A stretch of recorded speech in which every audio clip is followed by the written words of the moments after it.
Welcome to the Show Don't Tell Writing Podcast with me, Suzy Vidori, where I peel back the layers of how to wow your readers with your fiction, your nonfiction. Anybody can bang out a first draft, but it takes a little more work to make your book as amazing as it can be. Join me as I share the step-by-step writing techniques you could apply to your writing right away, as I host successful writers who share a behind-the-scenes look at their own writing lives, and as I live coach writers on their pages, giving practical writing examples that will make your own writing stronger. Nobody is born knowing how to write an engaging book. There are real and important skills that you need to learn. On this show, I cut through the noise and get you all the info you need. I can't wait to see how this information is going to transform your writing. I get pitches to come on my podcast all the time from writers, and I love seeing them, but I want to make sure that the writers that come on the podcast have a lot to tell us about craft and that you can really learn from them as listeners, that tell us something about their writing life that's cool or something about how we can write differently. And when Debbie Burke hit my desk, I was so excited because she's written a book called The Villain's Journey, How to Create Villains Readers Love to Hate. And I just took a quick look at what she'd done, and her personality just shone through everything that she does. I know you're going to love her today. We have so much fun talking about villains in this episode. So she self-professed looks like a cookie baking quilter from Montana, but she hangs out with a tough crowd, she claims. In her award-winning Tawny Lindholm thriller series, she consorts with terrorists, scam artists, embezzlers, kidnappers, and killers. And her best-selling craft writing book, The Villain's Journey, How to Create Villains Readers Love to Hate, delves deep into the desires, compulsions, and the psychology that motivate memorable antagonists in books, films, and real life. The Villain's Journey is a finalist for the Silver Falchion Award for Best Nonfiction, and Debbie also writes for international news publications, teaches writing workshops, and does freelance editing. I can't wait till you hear this episode. So I love what we were just talking about. You're talking about knowing where your villain is and all of those things.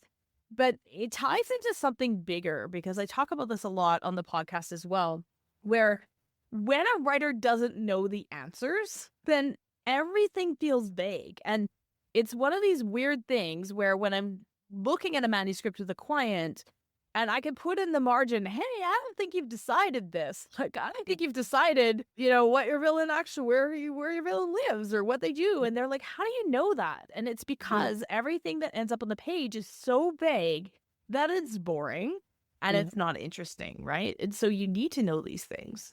The more specifics you can include, the better. I think specific details are what really bring a character to life. And it's little things. It's not necessarily their hair and eye color and how they dress and so on. It's little things like their quirks, their tics, their obsessions, their things that make them perk up and get excited, or things that make them go, oh, God, do I have to listen to this? Yeah. So it's specific reactions, specific traits, I think, are what will bring any character to life, not just heroes and villains, but any character. So, hey, and that is one of the main concepts that we need to learn in showing, right? Like, it's not that we're telling, but if it's in the absence of it, we're not showing.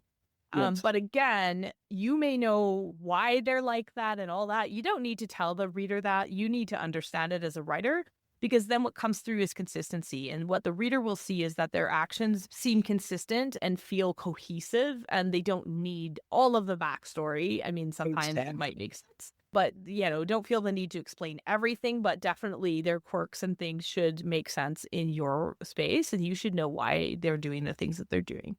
Exactly. And, you want to leave some unanswered questions, but you do not want to do the the dreaded backstory, because that isn't that important. It's selected items out of that backstory that you want to slip in.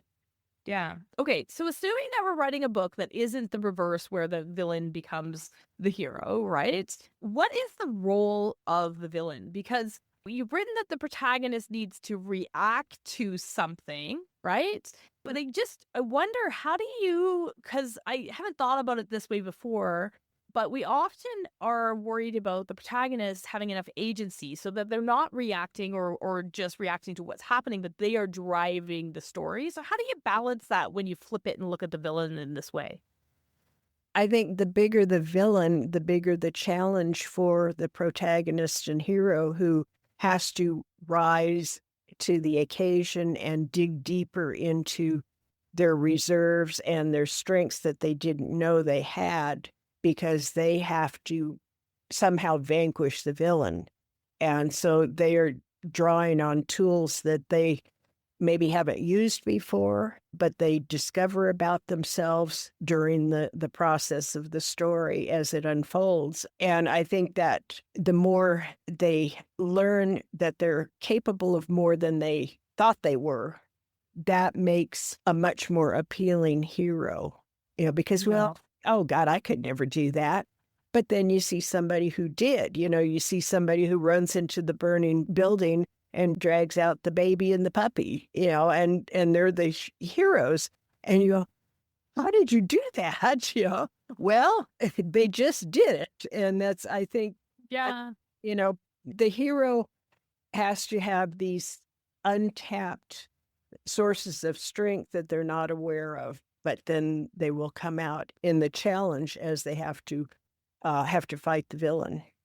Yeah, and they need motivation as well. I mean, Yeah. I talk about making sure you understand what your hero's deeply personal reason is for being willing to go above and beyond what any regular human would do in order to get the thing done. And, in real life, if I saw somebody in a burning building and I decided to go because I thought I could and save them, I'm a very rational individual. If I thought I could do it, I'd probably do it. It's altruistic. There's nothing in it for me. There's great risk to my part, but it's just because I'm Yeah. doing the right thing.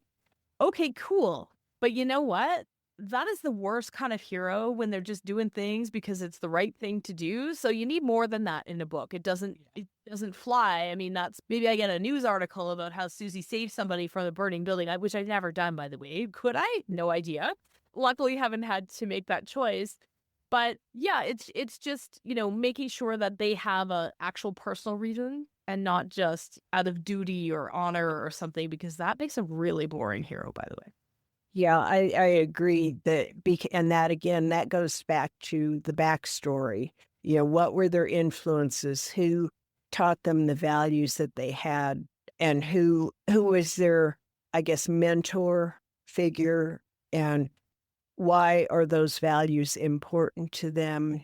And why do they want to, like somebody feels compelled to save other people? And that can be a blessing and a curse. Are they trying to save themselves? Trying Exactly. to win somebody's approval, right? Exactly. Something else, please. Yeah. Okay. So something deeper, go deeper always. I had a couple of psychologists who helped me with the book, and they're university professors, and they do studies on heroism and heroes, why we need heroes, and also have done some work on villains and were very helpful to me. So it's just, I think digging deep and going into their past is where you will find a lot of answers.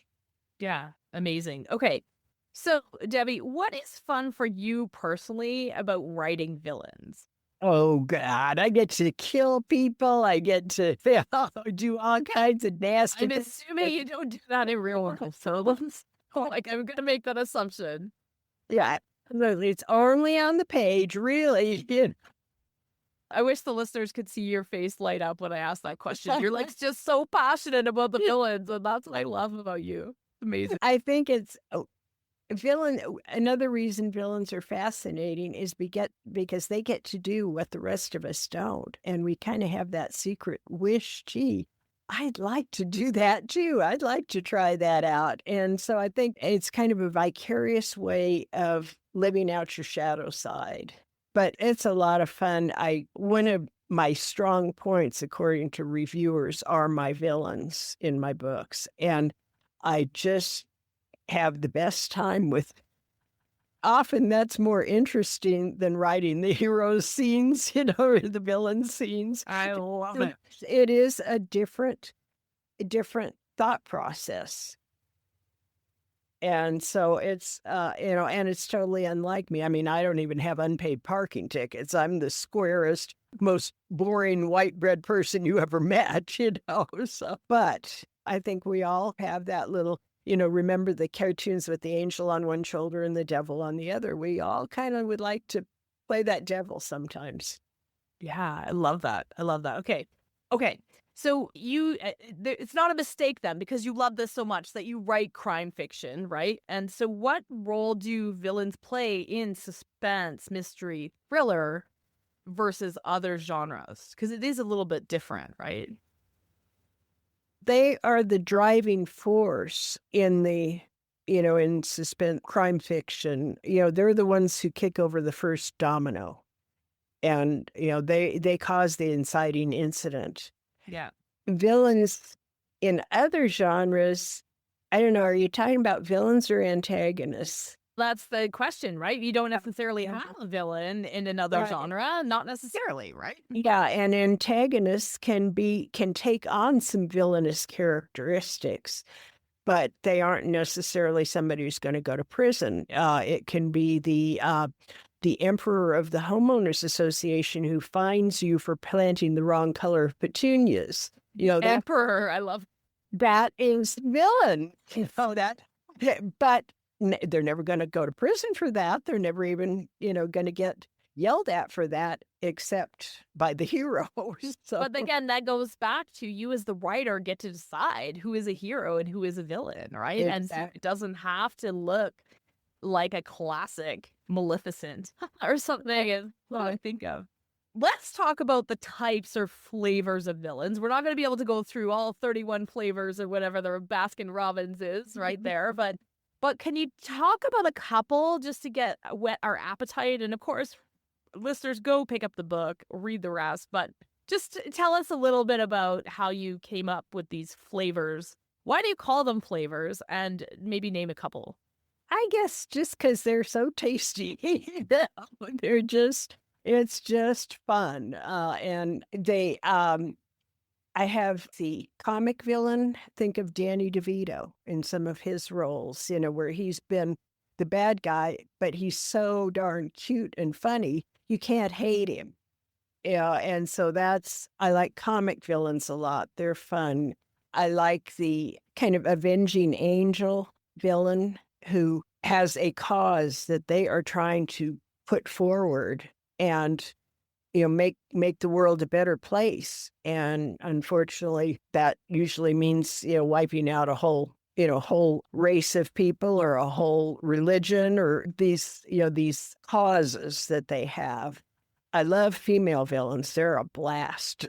In fact, I have a very long chapter on the different types of female villains. And a lot of them, for many years, it was the power behind the throne was the only way a woman could get to have a position of power in society, was they aligned themselves with a powerful man. Look at Lady Macbeth and Macbeth. Mm-hmm. She aligned herself with the king and then, of course, led him astray pretty badly. But people like that. And then you got the femme fatale from the noir movies of the 1940s and 50s. They're a lot of fun.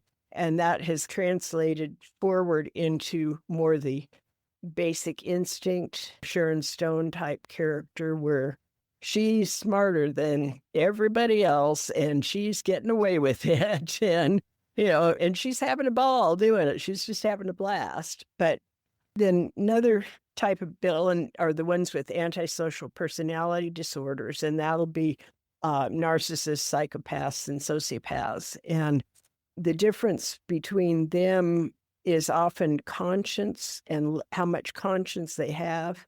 For instance, a true psychopath has no conscience. They don't care. They just don't care. They don't care whether they get caught. They don't care whether they go to prison. They don't care that they've killed 14 people. They don't. Yeah. And sociopaths and narcissists, they have consciences and they're aware that what they're doing is wrong, but they figure out ways to justify it. Yeah, exactly. So I think that's a lot of fun. A lot of fun. I worked with a lot of writers that use those types of personalities, and the sociopath is actually much more interesting than the psychopath because like you said, Exactly. I think they're doing it like totally maybe no, but they're kind of justifying it and they reframe it so much that, they think that they're doing good in the world or convince themselves that when really it's horrific, right? Exactly. Exactly. So that's, those are fun. I like to play with the psychological, different psychology faces you can put on people. Absolutely. So the book's been out for just over a year. What's the response been? How has this changed your relationship with the world and with writers? And I'm sure you've done so many things. What's it been like? It's been really fun because people do respond. I think there was a genuine need for this textbook, if you will, because it had been explored before. And people get really excited when they start filling out the build a villain worksheet and coming up with reasons behind their own villains and antagonists and why they're doing things. And the other thing that has been really surprising to me is people who are not writers like this book.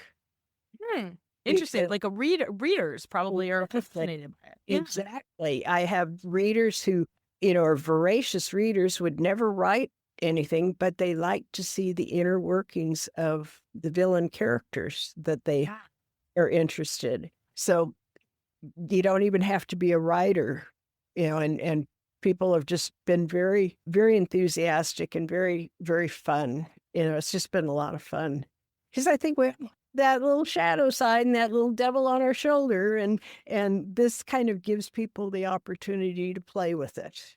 Yeah, and your enthusiasm for this topic, this is such a fun interview. Like I just can't even. That's why I was excited to have you on this show.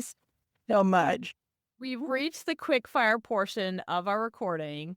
So I'm about to ask you a few questions. I know you've listened to some episodes, so this isn't going to come as a surprise. How long did it take you from the idea to publication of the first novel that you published? Probably a year and a half.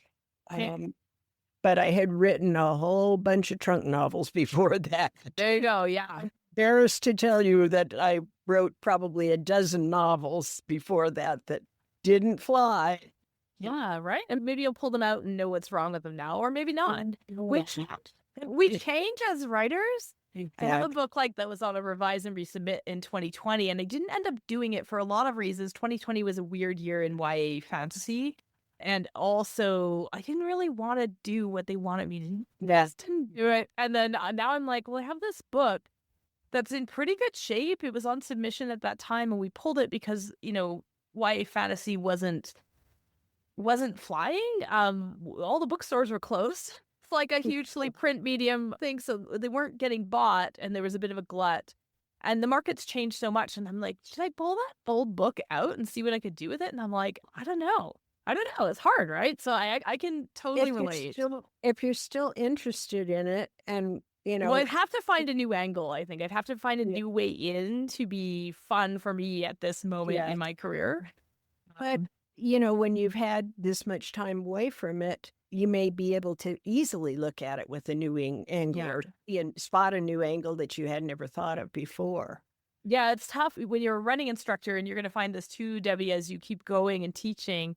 I've been teaching writing now for more than a decade and worked on more than 200 books for clients. Yeah. And the thing is like now there's so much pressure as a writing instructor, and I want to go back and rewrite all the books that I published as you learn more, but you can't. You just have to say, like, my first novel was The Fountain. It won a lot of awards. It sold thousands and thousands of books, and I still get emails from kids saying that was the first book that, like, from teens, saying that was the first book that they ever read all the way through. It's the first book that they shared with their friends, all of those things. And so I look at it now and go like, oh my goodness, look at all those technical things that I would change, or the things that I know now.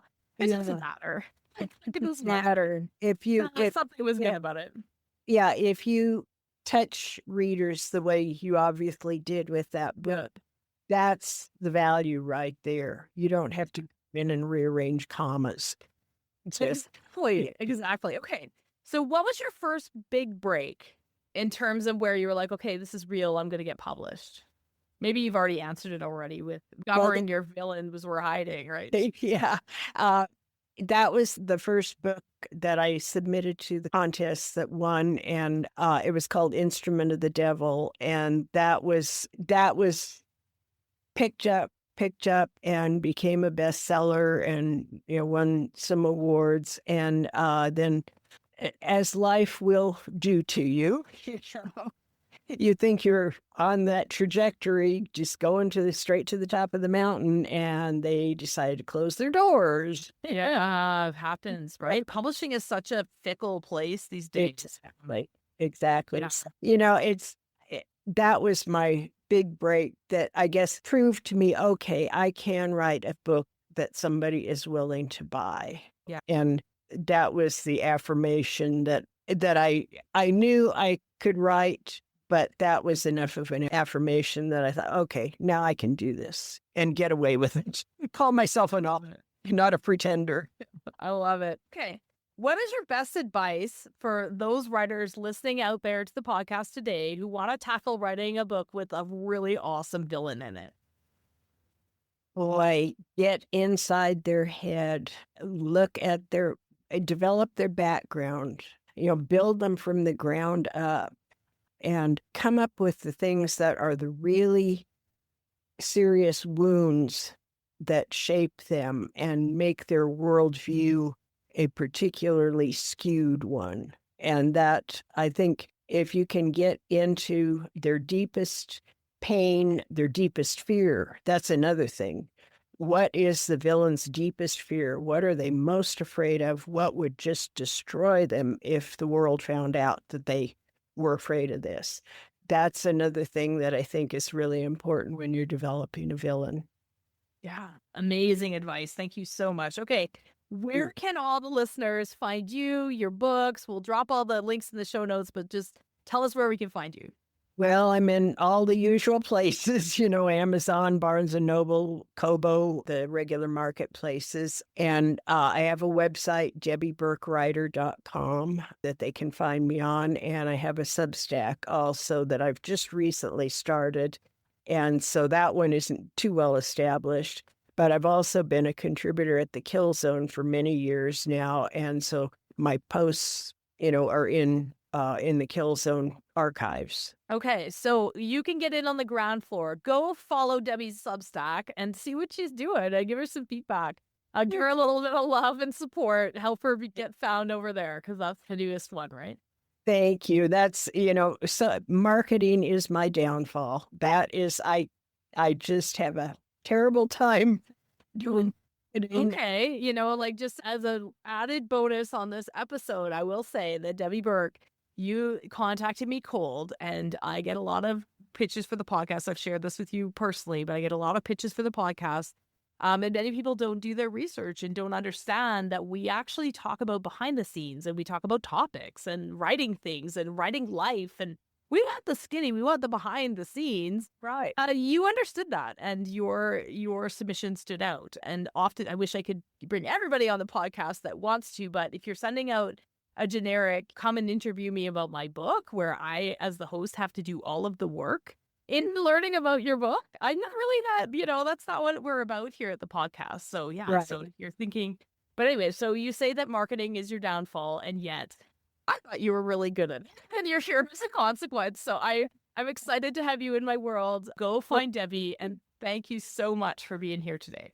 Thank you, Suzy. This has just been a blast. It's been so much fun talking with you. And, you are such a kindred spirit in so many of the attitudes that, we have towards characters and writing and things that help writers, and really enjoy that. Yeah, that's what we're here to do, is help all y'all. So if you love the podcast today, make sure to comment, make sure to subscribe, and we'll see you again next time.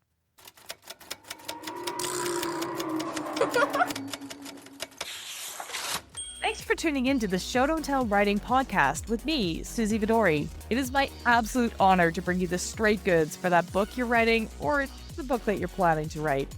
Please help me keep the podcast going by helping people find us. You can subscribe to the podcast and leave a review on Apple Podcasts, Spotify, or wherever else you're listening to show how much you enjoy the show. That's how other listeners will find us.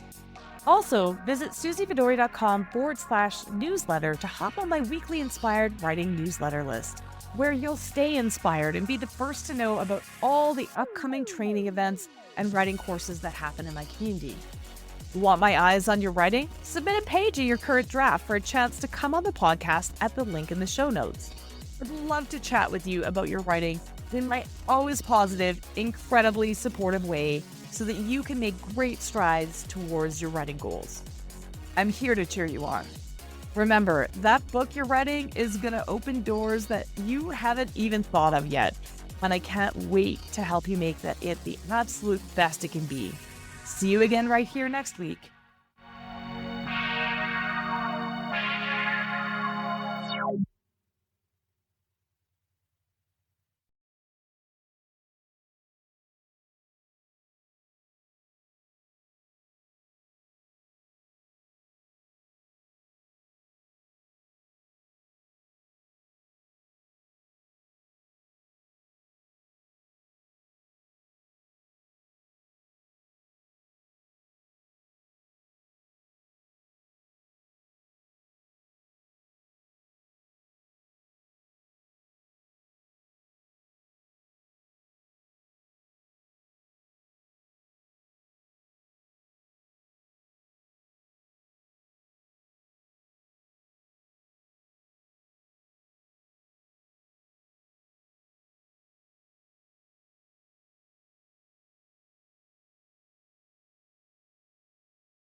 Hi, writer. Want my support to get your book finished and out into the world? Join my Inner Circle membership, a community of supportive writers where each month we set goals, share pages, learn new techniques, and get you unstuck fast so that you can make continuous progress on your writing goals. Coached Writers Finish. And you can get me as your virtual book coach in this group program for only $199 a month, much less than a single one-on-one coaching session. Check out the details at suzyvidori.com/inner circle. We have live events happening all the time, so grab your spot now to join us.